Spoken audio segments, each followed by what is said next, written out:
Dewan Pengurus Komisariat DPK Perhimpunan Bank Perkreditan Rakyat Indonesia Perbarindo Badung menggelar pelantikan pengurus DPK Perbarindo Badung periode 2018-2022 di Carangsari, Petang. Pelantikan turut dihadiri Sekretaris DPD Perbarindo Bali yang mewakili Ketua DPD Perbarindo Bali, Ketua masing-masing DPK seluruh Bali beserta jajarannya.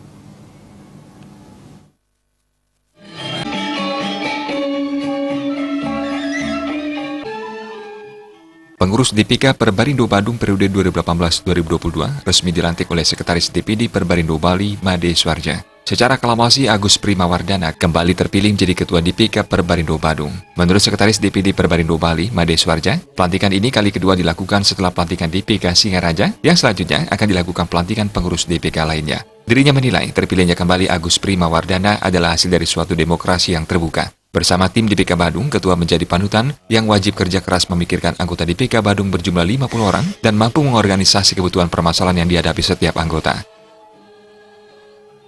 Harap ke depan semua pengurus yang ada juga mempunyai pemikiran seperti itu sehingga organisasi kita ini akan selalu tumbuh dan berkembang dan mampu mengayomi, melindungi semua anggota yang ada di Bali pada umumnya.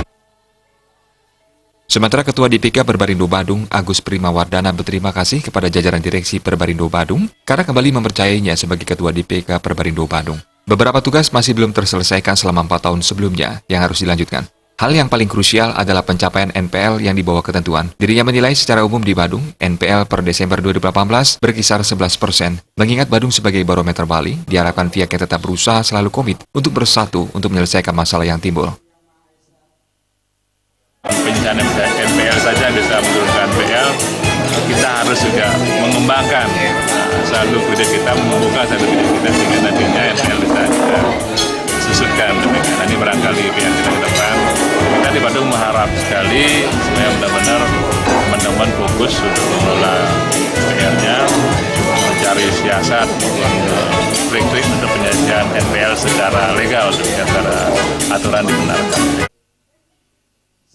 Sekretaris DPK Perbarindo Badung, Wayan Eka Sudirta menambahkan, BPR menghadapi beberapa tantangan agar bisa terus eksis ke depannya. Salah satunya adalah BPR harus mempunyai 3 keunggulan yakni teknologi, sumber daya manusia, dan kerjasama dengan stakeholder yang bisa memberikan potensi di tengah meningkatnya NPL BPR, yaitu kualitas kredit bermasalah yang seharusnya bisa ditanggung dengan asuransi.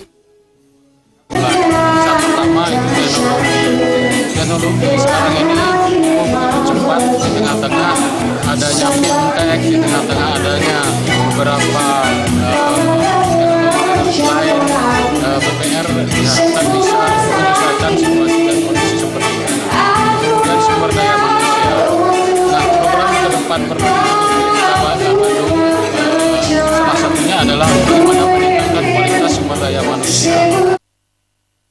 Serangkaian pelantikan pengurus dilaksanakan penyerahan tali kasih berupa uang kepada pengurus lama. Alit Setiawan